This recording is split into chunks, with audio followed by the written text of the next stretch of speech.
de l'orgue et sa taille et sa composition, donc c'est plus ça qui détermine en fait ce qu'on va jouer. Contrairement aux apparences, c'est un petit orgue et la musique de l'époque de l'orgue, ou un peu avant, que j'avais envie de privilégier, puisque on a quand même la date, c'est marqué dessus que c'est 1841. Et j'ai essayé d'imaginer un peu qu'est-ce qu'un organiste d'ici aurait pu jouer à partir de 1841, disons. Amour de printemps de Emil Waldteufel, qui était un des plus grands musiciens de la cour de Napoléon III.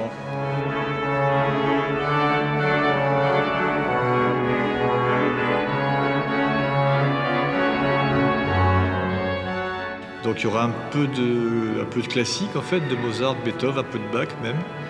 Donc en fait ce qu'un pianiste pouvait apprendre, parce que finalement je pense que c'est plutôt un pianiste au départ qui s'est servi de cet orgue. Et comme d'ailleurs c'était très très courant à l'époque, au XIXe siècle. Voilà, et puis après j'ai un peu extrapolé avec des musiques un tout petit peu plus tardives, dire ce qu'on jouait dans les églises au XIXe. Voilà, et ce qui était possible de jouer dessus. Le début d'une sonate de Mozart qui sonne très bien à l'orgue, surtout sur celui-là d'ailleurs.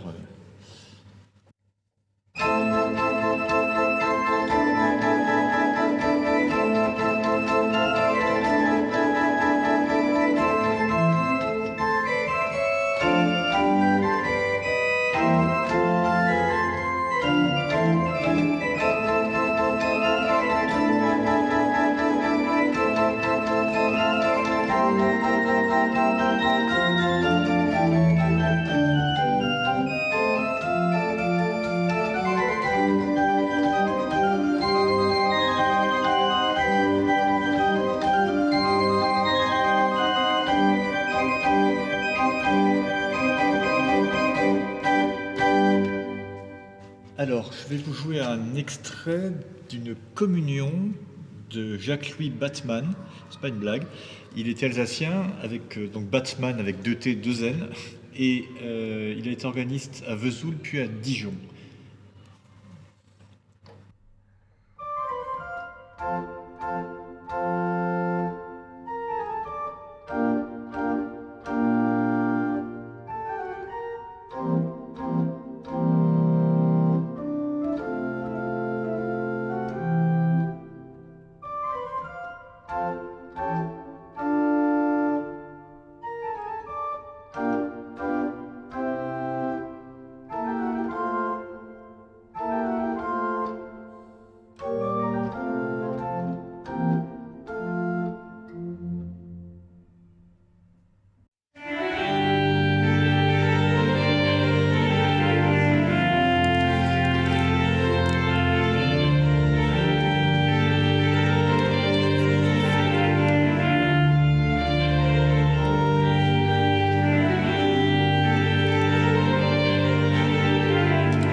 Donc on est au clavier de l'orgue. Les manettes que vous voyez ici sont faites pour sélectionner des timbres, c'est-à-dire une rangée de tuyaux qu'on appelle un jeu. Donc par exemple, ça qui s'appelle une flûte, un autre de la même octave. Voilà. J'ai un jeu plus aigu. Et si je le mets avec l'autre, ça fait ça. Et donc alors, si on veut mettre plus fort, on met de plus en plus de jeux, de plus en plus aigus.